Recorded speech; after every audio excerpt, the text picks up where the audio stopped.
I still remember the exact moment my world started cracking. It was supposed to be the happiest week of my life. My wedding week. Everything was perfect. The dress was ready. The venue looked like a dream. And Daniel, he looked at me like I was his whole world.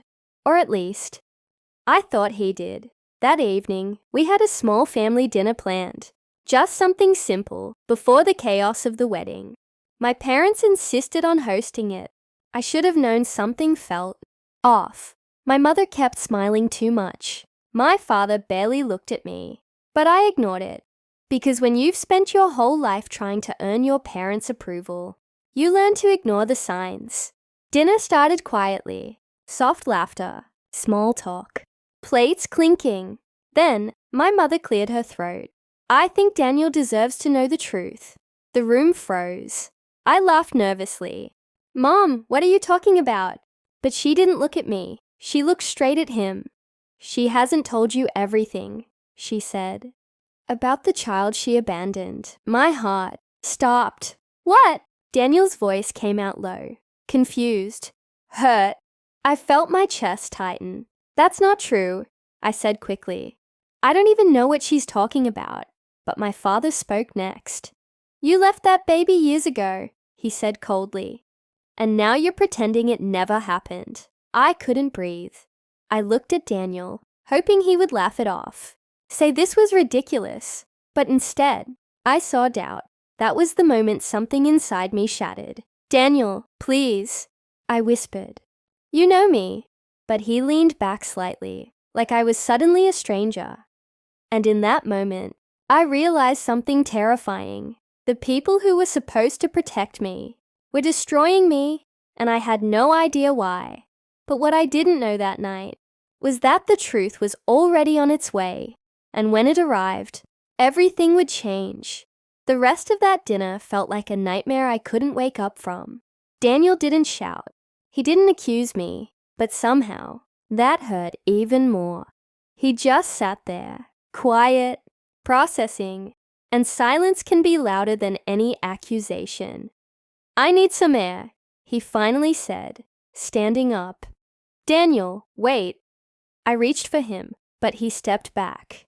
I just need to think. Those words echoed in my chest like a slow collapse. After he left, I turned to my parents. Why are you doing this? My voice trembled. What did I ever do to you?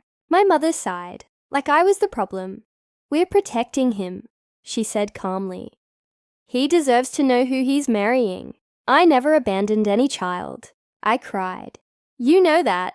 But my father just shook his head. You've always been good at pretending. Pretending. That word burned. I felt something shift inside me then. Something I had buried for years. All those moments, all those times they made me feel like I wasn't enough, like I was somehow wrong. It wasn't love. It was control. And tonight, they had gone too far. I left the house shaking, my hands cold, my mind racing. I called Daniel again and again. No answer. That night, I sat alone in my apartment, staring at my phone, replaying every moment of my life, trying to understand how my own parents could invent something so cruel. But deep down, a memory began to surface, faint, distant. There was a time, years ago, when something strange happened, a hospital visit, a name I didn't recognize, documents I was never allowed to see. Back then, I was told it was nothing important, but now it felt like the missing piece. The next morning, I made a decision. If my parents wanted to destroy me with lies, then I would find the truth, no matter what it cost me. I went back to that hospital. I asked questions. At first, no one wanted to help, but I didn't stop.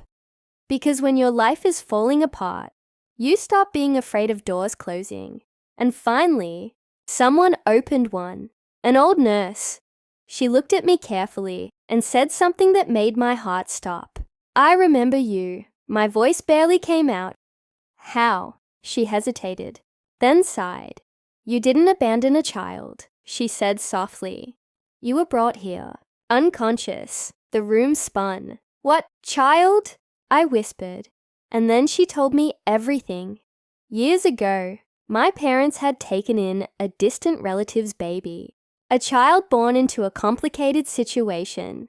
They didn't want anyone to know, so they created a story where I was the one responsible, where I was the mistake, where I was the secret. I felt sick all these years. They had used my name, my life, as a cover, and now they were using it again. But this time, I wasn't going to stay silent. That evening, I went back to the house, not alone. When I walked into the dining room, everything looked the same, but I wasn't the same woman who had left. My parents were sitting there, calm, confident. They thought they had already won. Then, the door opened behind me, and she walked in. A young woman, maybe 19 or 20, her eyes nervous, but determined. My mother's face went pale. "Who is this?" she demanded. I stepped forward. "This," I said quietly, "is the truth." The girl looked at them, then at me. "I've been looking for answers my whole life," she said, "and now I know why." My father stood up abruptly. "This is ridiculous." "No," I interrupted. "What's ridiculous is how long I believed your lies." I placed the documents on the table. Hospital records, names, dates, proof. Real, undeniable proof. Daniel stepped forward from the corner. Because yes, he was there too. I had asked him to come, because if my life was going to fall apart, he deserved to see the truth, rebuild it. He picked up the papers slowly, reading every line. Then he looked at me, and this time, there was no doubt in his eyes, only regret. "I'm so sorry," he whispered, but I shook my head gently. "This isn't your fault, because for the first time in my life, I knew exactly where the blame belonged." My parents tried to speak, to explain, to twist the story again, but it was over. Their control, their lies, their power over me, it ended in that room. The girl, the one they had hidden, looked at me with tears in her eyes. "You didn't abandon me," she said, and somehow, those words healed something deep inside me. I didn't get revenge the way people imagine it. No shouting, no destruction, just truth. And sometimes, truth is the strongest kind of justice. I walked away from that house that night, not as their daughter, but as my own person. Free Daniel and I didn't rush back into wedding plans. Some things take time to rebuild, but honesty, real honesty, became our foundation. And as for me, I learned something I'll never forget. Sometimes the people who break you are the ones who raised you, but that doesn't mean they get to define you. Because in the end, the truth doesn't just expose lies, it sets you free.